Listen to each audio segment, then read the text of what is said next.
오늘 주님께서 주신 말씀은 이사야서 21장 11절로 22장 4절까지의 말씀입니다. 다 같이 한 목소리로 봉독하시겠습니다. 두머에 관한 경고라. 사람이 세일에서 나를 부르되 파수꾼이여 밤이 어떻게 되었느냐. 파수꾼이여 밤이 어떻게 되었느냐. 파수꾼이 이르되 아침이 오나니 밤도 오리라. 내가 물으려거든 물으라. 너희는 돌아올지니라 하더라. 아라비아에 관한 경고라. 드단 대상들이여 너희가 아라비아 수풀에서 유숙하리라. 베마 땅의 주민들아 물을 가져다가 목마른 자에게 주고 떡을 가지고 도피하는 자를 영접하라. 그들이 칼날을 피하며 뺀 칼과 당긴 활과 전쟁의 어려움에서 도망하였음이니라. 주께서 이같이 내게 이르시되 품꾼의 정한 기일같이 1년 내에 게달의 영광이 다 쇠멸하리니 게달 자손 중 활가진 용사의 남은 수가 적으리라 하시니라. 이스라엘의 하나님 여호와의 말씀이니라. 환상의 골짜기에 관한 경고라. 내가 지붕에 올라감은 어찌함인고. 소란하며 떠들던 성 즐거워하던 고을이여 너의 죽임을 당한 자들은 칼에 죽은 것도 아니요 전쟁에 사망한 것도 아니라. 너희 관원들도 다 함께 도망하였다가 화를 벌이고 결박을 당하였고 너희 멀리 도망한 자들도 발견되어 다 함께 결박을 당하였도다. 그러므로 내가 말하노니 돌이켜 나를 보지 말지어다. 나는 슬피 통곡하겠노라. 내 딸 백성이 패망하였으므로 말미암아 나를 위로하려고 힘쓰지 말지니라. 아멘. 다 같이 기도드리시겠습니다. 하나님 아버지 감사합니다. 주의 음성을 듣고자 저희가 새벽 제단 앞에 모였습니다. 우리 마음의 기도와 우리 마음의 묵상이 주님께 연락되기를 원합니다. 감사드리며 예수 그리스도의 이름으로 기도드렸습니다. 아멘. 오늘 이사야서 21장 11절의 말씀이 이렇게 시작하고 있습니다. 두마에 관한 경고라. 두마라고 하는 것은 에돔의 다른 명칭이죠. 유다의 밑에 남동쪽에 있는 에돔 국가 에서의 후예들, 야곱의 후예들이 유다의 왕국 이스라엘을 이룬 것처럼 에서의 후손들이 에돔 왕국을 이뤘는데 그 에돔의 다른 별칭이 두마입니다. 근데 이 두마라는 그 명칭에 똑같이 침묵과 정적이라는 그런 뜻이 들어있죠. 그래서 에돔에 관한 경고라고 하지 않고 두마에 관한 경고라고 한 것은 에돔의 미래가 이제 암담하고 어둠 가운데 있다라는 그런 중의적인 뜻도 포함된 것으로 그렇게 볼 수 있겠습니다. 사람이 세일에서 나를 부르되, 세일은 에돔의 수도죠. 사람들이 세일에서 이사야 선지자를 부르고 있다는 거죠. 파수꾼이여 밤이 어떻게 되었느냐. 파수꾼이여 밤이 어떻게 되었느냐. 밤이라고 하는 것은 우리 시편에서도 계속 보는 것처럼 주님이 임재가 없는, 주님이 침묵하시는 그런 어려운 시기죠. 그리고 낮이 올 때는 태양이 뜨고 좋은 시기가 오는 거죠. 사망의 음침한 골짜기가 밤이라면 푸른 초장이 낮이 되는 거죠. 그래서 밤이 어떻게 되어가고 있느냐, 밤이 언제 끝나느냐, 이렇게 파수꾼에게, 선지자에게 묻는다는 거죠. 이 파수꾼은 쇼메르라는 말인데, 사실은 파수꾼은 메차페라고 하는 그 성을 지키는 사람들이 파수꾼이죠. 경비병들이. 근데 여기서는 정확히 표현하면 파수꾼이라기보다는 야경꾼 같은, 아침이 올 때까지 밤을 이렇게 다 돌아다니는 그런 야경꾼이라고 하면 더 정확한 뜻이 될 것 같습니다. 밤을 지키는 사람, 밤을 지키는 사람이 선지자죠. 하나님의 음성이 들리지 않고 침묵하시고 그런 어두움 가운데 하나님의 소리를 듣는, 하나님을 바라보고 있는 그 밤을 지키는 자들이 주님의 선지자고 주님의 자녀고 파수꾼들인 거죠. 이런 주님의 파수꾼으로 밤을 지키는 우리 성도님들이 되시기를, 우리 새벽 제단을 지키는 파수꾼들이 되시는 그런 주의 자녀에게 주님의 축복이 함께하기를 예수 그리스도의 이름으로 축원합니다. 12절에 파수꾼이 이르되 아침이 오나니 밤도 오리라. 내가 물으려거든 물으라. 너희는 돌아올지니라. 너희는 돌아올지니라. 끝은 아니라는 겁니다. 이것이 완전한 멸망은 아니지만 아침이 오나니, 이 어둠이 지나가고 회복의 때가 오는데, 하지만 밤도 오리라. 또 어려운 시기가 또 온다는 거죠. 이것이 끝이 아니고 고난이 이것이 끝난 것이 아니다 라는 것이 이사야 선지자의 대답입니다. 13절에는 아라비아에 관한 경고라. 유다를 중심으로 근동에 있는 모든 나라가 모두 주님의 징계를 받는, 주님이 새로운 판을 짜시는 거죠. 한번 다 갈아엎는 겁니다. 죄를. 그 땅을 모두 갈아엎어서 주님의 그런 계시와 주님의 뜻을 새롭게 하시는 그런 때가 된 거죠. 그래서 아라비아도 하나님의 심판에서 벗어날 수 없다는 거죠. 아라비아 역시 아라브라고 하는 말인데, 아라브라고 하는 표현은 사실은 게달의 왕국, 이렇게 이스마엘의 자손 이렇게 써도 되는데, 아라브라는 표현을 쓴 것은 아라브에도 저녁이라는 뜻이 들어있기 때문이죠. 그래서 이 땅에도 어둠이 오고 이제 좋은 시절이 끝났다라는 중의적 뜻이 역시 들어있습니다. 아라비아에 관한 경고라. 드단 대상들이여. 드단이라고 하는 아라비아에 있는 반도의 이 큰 상업적으로 크게 대상들, 낙타떼를 이끌고 약대에다가 물건을 싣고 크게 장사를 하는 그런 대상들이여. 너희가 아라비아 수풀에서 유숙하리라. 큰 대상들이 어디나 그렇지만 이런 상업을 하는 경제의 중심에 서 있는 사람들이 그 사회의 주인공들이죠. 드단의 대상들이 모든 유통을 책임지고 있는데, 그들이 큰 길을 가고 그들이 가는 것이 길이 되고, 그들이 가장 좋은, 지금도 그렇겠죠. 사업하는 사람이 제일 좋은 옷들을 입겠죠. 그게 보통의 상식인데, 이 드단의 대상들이 수풀에서 유숙하게 된다는 거죠. 그냥 야외에서, 초원 같은 데서, 길이 없는 곳에서 이런 바깥에서 자게 될 거다. 물건을 팔 데가 없고 살 데가 없는 그런 때가 이 아라비아의 반도에 오게 된다. 이런 주님의 말씀입니다. 대마 땅의 주민들아. 대마는 아라비아 북부에 있는 아주 외진 곳에 있는 그런 땅인데, 거기에 있는 주민들아, 물을 가져다가 목마른 자에게 주고 떡을 가지고 도피하는 자를 영접하라. 아라비아 반도 전체에 큰 재앙이 임하니까 거기서 도망한 사람들이 대마 땅까지 들어온다는 겁니다. 그러니까 기다렸다가 물도 주고 그 어려운 사람들을 도와줘라. 이것은 어려움 가운데 처한 사람들이 있는데, 주님의 징계가 임한다고 해도 그 악의 문제를 징계하는 것이지 모든 사람들을 다 징계한다는 의미는 아니죠. 그 가운데 어려움에 처한 사람들에게 자비를 베푸는 것, 이 가운데 그것을 또 주님이 기뻐하시고 주님이 그 어려운 사람들 돕는 손길들을 기억하고 축복하신다는 겁니다. 우리 주변에 어려운 사람들이 있는 것은 하나님 우리에게 축복의 통로를 열어주시겠다고 하는 그 증표인 거죠. 하나님의 축복의 선물입니다. 그래서 그런 기회를 놓치면 안 되는 거죠. 시리아에 난민이 났는데, 시리아에 악이 성행하고 그 안에 내전이 나고 그 시리아 안에 생했던 많은 악들이 있죠. 근데 그 안에는 시리아의 주민들은 어떤 의미에서는 영적으로 공범일 수 있습니다. 그것을 용납하고, 하지만 동시에 피해자이기도 하죠. 거기에 눌리고 피해를 입은. 북한도 마찬가지죠. 북한 정권과 핵 문제도 결국은 북한 주민들이 무너뜨려야 되는 거죠. 그 악을 북한의 주민들이 일어나서 무너뜨려야 됩니다. 그래야 그 문제가 해결되는 거죠. 그 기회를 북한 주민에게 주고 있는 것인데, 거기서 탈북을 하고 도망 나온 사람들은 피해자죠. 그런 사람들에게 자비를 베풀어야 하지만 동시에 영적으로는 거기에 묶여있는 그 악의 공범자이기도 한 거죠. 징계의 대상이지만 동시에 구휼의 대상이 된다는 거죠. 근데 그런 피난 나온 자들에게 자비를 베푸는 것이 또 주의 자녀들에겐 축복의 통로가 된다는 겁니다. 시리아의 난민을 포용한 독일은 많은 어려움이 있지만 점점 흥황하고 있죠. 그런데 지금 미국이 시리아 난민을 다 쫓아내겠다고 지금 그러고 있어요. 얼마 되지도 않는데, 이 거대한 나라가 이민 국가인데 그 수천 명, 수백 명 받는 거를 부담스러워하는 거죠. 돈이 안 되면 배척해버리는, 거지 속을 해서 왜 우리가 사람을 받느냐, 이런 그런 마음을 가지고 있으면 아무리 강대하고 아무리 부유한 나라처럼 보여도 결국은 쇠퇴하고 만다는 거죠. 이것이 주님의 섭리입니다. 늘 이런 주님의 축복의 때를 놓치지 않는 그런 주의 자녀들이 되시기를 예수 그리스도의 이름으로 축원합니다. 16절에 주께서 이같이 내게 이르시되 품꾼에 정한 기한같이 1년 내에 계달의 영광이 다 쇠멸하리니. 여기도 아주 강력한 표현이 나왔죠. 품꾼에 정한 기한같이.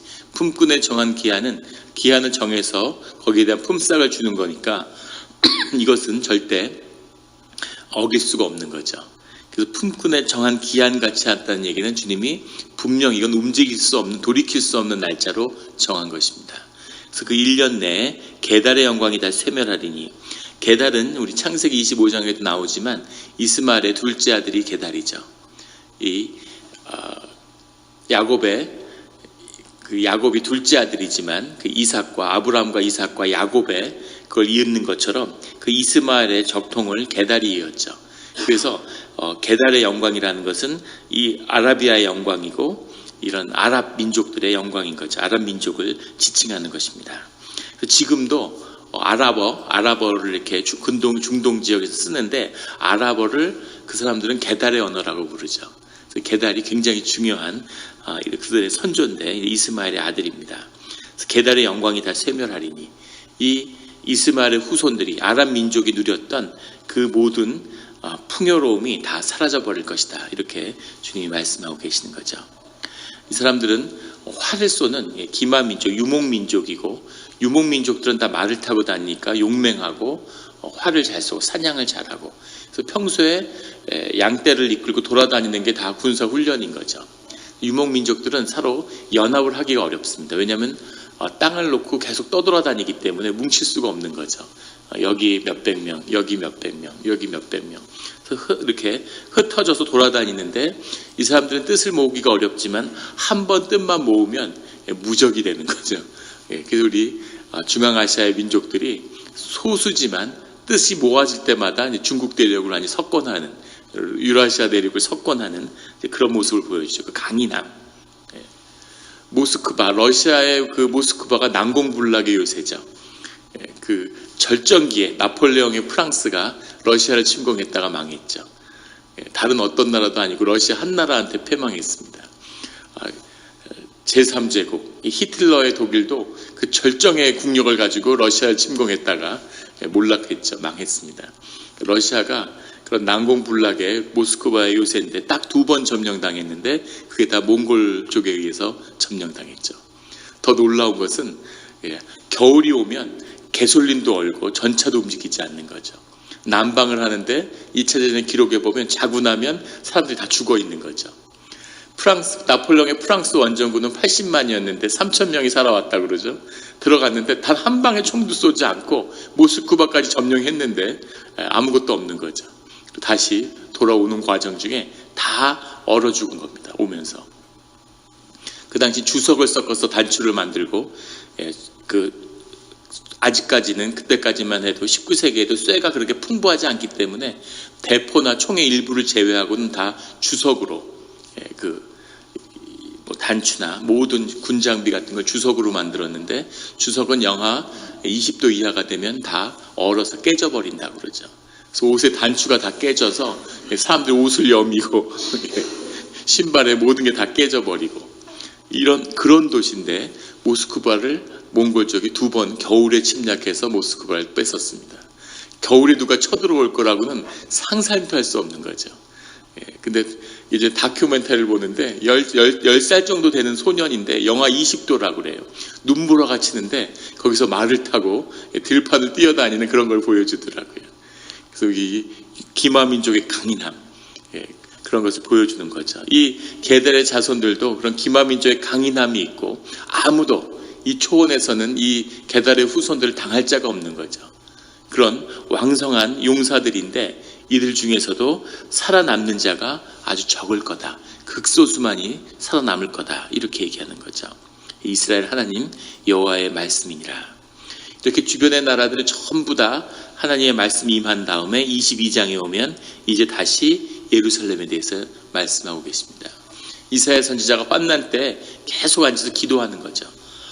우리가 여기서 알 수 있는 건 이사야 선지자가 어떤 높은 의식의 수준에서 이 모든 것을 통합해서 정리하고 있는 게 아니라는 걸 보는 거죠. 앞뒤 두서가 없습니다. 세월이 200년 뒤에 사건이 앞에 오고 뒤에 오고 그냥 눈에 보이는 대로 계속 고백하고 적고 이러는 거죠. 만약 이사야 선지자가 논리적이고 이성적이어서 이것을 체계적으로 고민하면서 어떻게 역사가 전개되지 이렇게 사고하는 사람이라면 이런 게 보이지 않겠죠. 의식이 작동하면.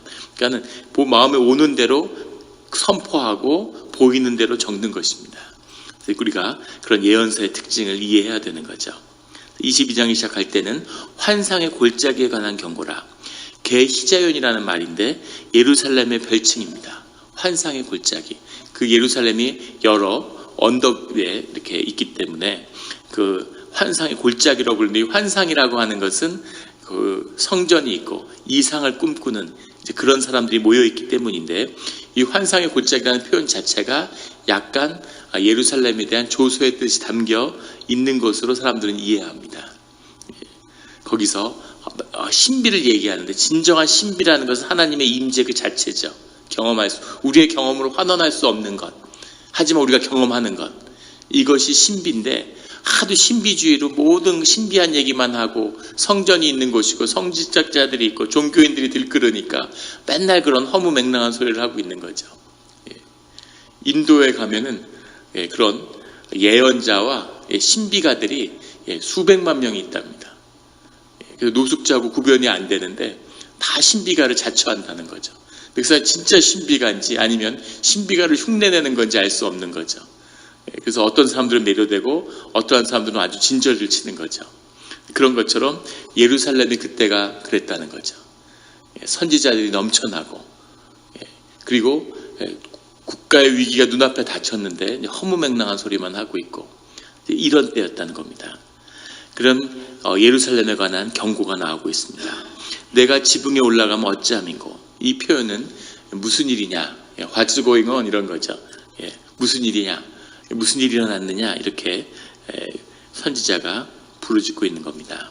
2절에 소란하며 떠들던 성, 즐거워하던 고을이여, 너의 죽임을 당한 자들은 칼에 죽은 것도 아니요 전쟁에 사망한 것도 아니라. 어떻게 예루살렘이 망하게 되는지를 말씀하고 있는 거죠. 그 안에 소란하고 부산하고.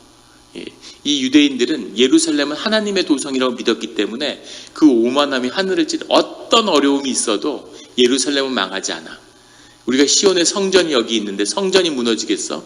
절대 망하지 않아 하는 이 확신이, 그 위기와 환난 속에서도 예루살렘이 끄떡 없었는데 어떤 민족이 일어나도 예루살렘은 지켜져, 이렇게 믿고 있는 거죠. 그런데 놀랍게도 이사야 선지자 때 하나님이 예루살렘과 시온의 성전을 무너뜨린다.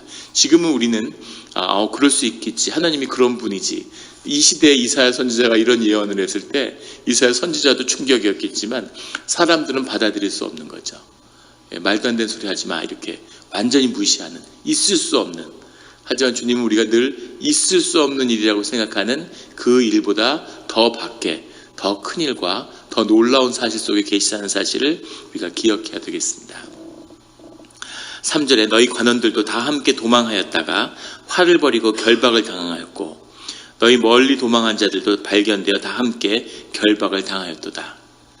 그 성을 지켜야 되는데, 그 성에 그 문제를 직시해야 되는데 그러지 않고 그것을 지켜야 하는 관원들이 다 도망해버렸다는 거죠. 싸워보지도 않고. 이것이 이 예루살렘의 문제라고 이렇게 주님은 지적하고 있는 거죠. 늘 우리가 주님과 이름으로 앞서갈 때 주님의 그 능력이 도와주시는 거죠. 홍해가 갈라질 때, 홍해가 영화를 보면 쫙 찰턴 헤스턴이 그걸 딱 치니까 지금 쫙 갈라지잖아요. 그걸 우리가 영화에서 봐가지고 홍해가 그렇게 갈라졌을 것 같지만, 실제 유다의 탈무드의 기록 같은 데를 보면 사람들이 강물에 뛰어들었을 때 강이 갈라졌다고 나오죠. 강을 건너라고 하는데 앞에 바다인데 어떻게 건넙니까? 믿음으로. 그 뛰어드는 그 사람이 아이였다 그러죠. 어린아이와 같은 믿음도 사실은 거기서 유래하는 거죠. 아이들은 아무 생각이 없으니까 주님이 강을 건너라, 그러니까 물에 뛰어드는 거죠. 그러니까 바다가 갈라지더라는 겁니다. 믿음으로 발을 내디뎌야 주님이 그 믿음을 받고 그 위에 역사하시는 거죠. 바다가 쫙 갈라져서 하이웨이처럼 돼서 이제 건너야지. 그것은 그런 일은 일어나지도 않으려니와 그런 일은 아무 의미가 없는 거죠. 그걸 걷는들 무슨 의미가 있겠습니까? 삶에서 늘 보이지 않는 것을 보고 그것을 경험하게 되는 것이 영적인 실체죠. 우리가 그것을 느끼고 그게 자라나고 그게 우리를 붙잡는 것이 삶의 의미인데, 우리가 눈에 보이는 것을 걸어가면 아무 의미가 없는 거죠. 그것은 주님의 길이 아닙니다. 만약에 하나님을 믿었는데 내 앞에 길이 그런 식으로 열린다 그러면 그건 정말 분별을 하고 기도해야 될 문제인 거죠. 큰 위기인 겁니다. 그거는 믿음에. 그런데 4절에 보면 그게 가슴 아픈 얘기죠. 그러므로 내가 말하노니 돌이켜 나를 보지 말지어다. 선지자들이, 이사야 선지자들이 뭐라고 얘기할까, 이 위기를 뭐라고 얘기할까 하고 다 쳐다보고 있는 거죠. 나는 슬피 통곡하겠노라. 내 딸 백성이 패망하였으므로 말미암아 나를 위로하려고 힘쓰지 말지니라. 이 예언이라고 하는 것, 이 기도라고 하는 것, 이 말씀의 선포라고 하는 것 속에서는 예언의 자기 실현적인 기능이 들어있죠. 기도도 그렇지만 주님 돌이켜 주십시오, 주님 회복시켜 주십시오 라고 계속 고백함으로 인해서 주님 앞에 나아가는 거죠. 그래서 그 말씀대로, 우리의 소원대로 그 일이 이루어지게 하는, 그것이 우리의 예언적인 기능이 말씀의 권능 가운데 들어있습니다. 그래서 우리가 자녀들 위해서 계속 축복해야 되는 거죠. 저도 매일 아침마다 애들이 학교 갈 때 아이들을 축복하는데, 잘 때 축복하고 아이들을 계속 축복하는 거죠. 그래서 우리의 마음이고 그것을 선포하는 겁니다. 그게 말의 권능이죠. 친구 목사님이 있는데 그 아들이 이번에 차를, 4번째 차를 토탈시켰어요. 사고로. 그래서 이제 2번 다시 차를 안 사주겠다고. 근데 그 목사님이 그렇게 얘기하시는 거예요. 어릴 때부터 아들 하나인데 건강하게만 자라게 해달라고 계속 기도하고 얘기했더니 진짜 건강하게만 자랐다는 거예요. 그래서 말이 얼마나 무서운 건지를 알았다고. 절대 그렇게 하면 안 됐었는데 다른 건 다 필요 없고 건강만 하게 해달라고. 진짜 건강한 건 한 번 아프질 않고 그렇게 건강한 거죠. 그것처럼 말에 자기 시연이 있는데, 이 위기가 닥쳤을 때 이 위기를 끝내주십시오라고 선지자가 말하기를 기대하는데, 선지자는 나는 그렇게 하지 않고 그냥 너희들이 망한 것으로 인해 슬퍼서 울겠다 이렇게 얘기하는 거죠. 대한민국을 돌이켜 주십시오, 대한민국에 기회를 한 번 더 주십시오라고 기도할 때는 좋은 거죠. 그래도 근데 마음속에 기도하는데, 주님 이럴 거면 차라리 그냥 쑥대밭이 되는 게 낫겠습니다. 차라리 쑥대밭을 만들고 주님의 믿음을 다시, 주님의 이름으로 벽돌을 다시 쌓게 그렇게 해주십시오 라는 기도가 임할 때가 오는 거죠. 지금 이사야 선지자의 마음은 그런 거죠. 야, 이렇게 해서 살아남으면 뭐 하겠니? 이렇게 하면 뭐 하겠니? 차라리 성전이 무너지고 하나님을 새로 만나는 게 낫겠다. 나는 그냥 그래도 가슴은 아픈 거죠. 그 안에서 자랐는데, 교회에서 깊이 자라난 분들은 이 아픔을 아실 거예요. 교회 때문에 아픈 거죠. 저같이 늦게 주님을 영접하고 온 사람들은 또 그런 걸 깊이 이해하지 못하죠. 교회가 너무 교회가 이렇게까지 타락하고 교회가 비참한데 그렇다고 교회를 버릴 수가 없는 거죠. 다 나빴겠습니까? 좋은 것도 있잖아요. 교회에서 자라고 교회에서 은혜가 있고 교회에서 좋은 기억이 있으니까 교회가 타락하고 교회가 병들었지만 그것 때문에 아파하면서 울면서 떠나지 못하는 그 마음이 이사야 선지자에게 있는 거죠. 그래서 이사야 선지자들이 딸을 위해서 슬피 통곡하겠다라고 말하는 거죠. 그런 마음이라는 거죠. 늘 주님의 마음으로 통곡하는, 이때가 오기 전에 주님의 이름으로 기도할 수 있는, 그때가 오기 전에 주님의 이름으로 행할 수 있는 믿음이, 그런 주님을 길을 가시는 우리 교회와 우리 성도님들이 되시기를 예수 그리스도 이름으로 축원합니다. 같이 기도드리시겠습니다. 하나님 아버지 감사합니다. 늘 주님의 말씀이 우리 마음을 떨리게 하고 우리 마음 가운데 도전을 주심으로 인해 감사드립니다. 우리에게 믿음을 주시고, 우리가 지금은 아무것도 보이지 않는 밤 같을지라도 아침이 오리니, 그 아침이 오고 또 저녁이 오는 것이 아니라 그 아침이 오면 주님과 새로운 길을 열어갈 수 있는, 생존의 고비를 넘고 또 다른 생존의 고비가 기다리고 있는 것이 아니라 이제 생존의 고비를 넘으면 생명의 길로 나아가는 그런 믿음의 자녀가 되게 하여 주시옵소서. 늘 말씀으로 축복을 붙드는, 그것을 마음에 새기는, 그것으로 주님 앞에 나아가는 그런 기도의 용사들이 되게 하여 주시옵소서. 감사드리며 예수 그리스도의 이름으로 기도드렸습니다. 아멘.